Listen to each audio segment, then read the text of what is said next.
Welcome back. The US government and the Afghan Taliban have delayed direct high-level peace talks that were expected to start Thursday in Qatar. The talks aimed at ending years of fighting were also slated to draw in Afghan government officials, but the talks hadn't even started before things got rocky. Our correspondent Roee Ruttenberg has more from Doha.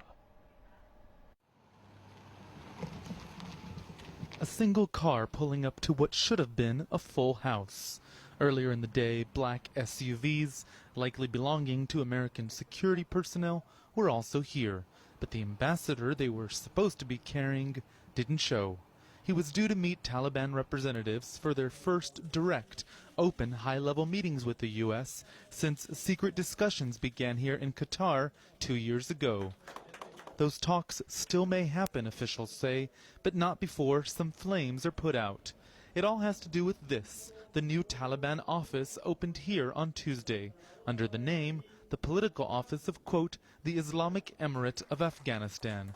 The Americans were caught off guard, and Afghan President Hamid Karzai was outraged. Part of the controversy has been this flag that was flying over the building. You might be able to see the top of it. We could see a ladder going up right next to it. Their plan is to actually lower the flagpole. You can actually see that they've brought in some equipment to cut the flagpole down. What is going on here is a symbolic battle over the recognition of the Taliban as a legitimate actor in a future Afghan state, Emirate, Republic, whatever you want to call it. The fact is that the conversations are the same. They have been going on for 2 years. There has been no change in what the Taliban want and what the Americans want. It's been an ongoing set of negotiations. The White House insists that peace with the Taliban can only be achieved at the bargaining table and not on the battlefield.